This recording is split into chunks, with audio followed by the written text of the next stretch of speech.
This is the amazing Swiss railway, and these are the views you get riding them.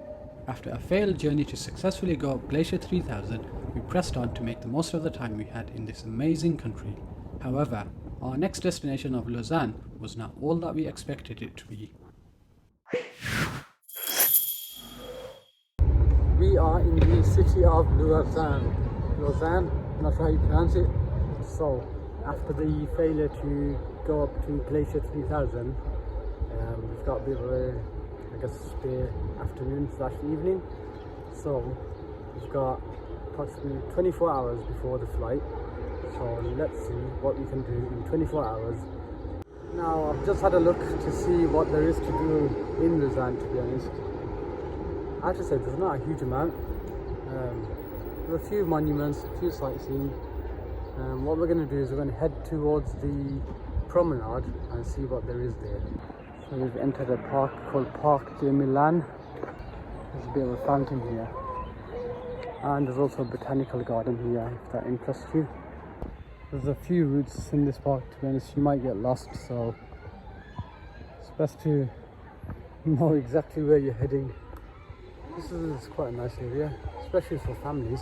We've got swings, slides, and this beautiful fountain. The kids are going crazy with the water in the fountain itself. We've got adults in the water as well. The hay fever's kicking in, so I think I need to get out of this park. Okay, so they're counting down. It looks like all these Olympic references that you see everywhere in Lausanne is basically leading up to the 2026 Winter Olympics. So it looks like they're hosting. I didn't realise that. Other than parks and museums, I'm struggling to find stuff to do in Lausanne, so I think it's time to get out of here really. Let's go to Geneva and make the most of that. So I'm at the marina at the moment. As we're leaving Lausanne, I thought I'd change it up a bit.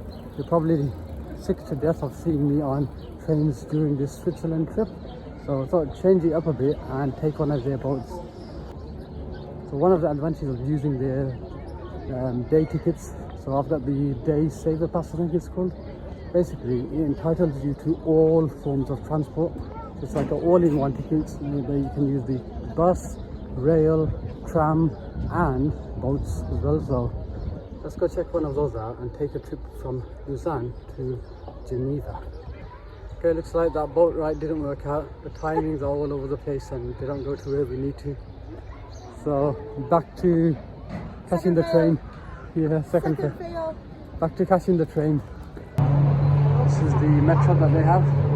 It's a single line, but it's useful. It's a bit of a grand station, isn't it? Well, finally made it back on the train. Probably we should have just stuck to it and just skipped Lausanne altogether.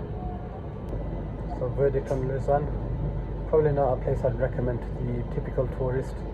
It might be okay for if you're into your watches, so they've got a few watch related museums and other things to see. There's a Rolex museum, I think, but for the typical tourist, if you're just passing by, just keep on passing. I think it's more for their locals. Yeah, I'm not going to beat it up too much, but it is more for the local people. As a city itself, it's very nice. I'd love to live in a city like that, but as a tourist, it's not for you.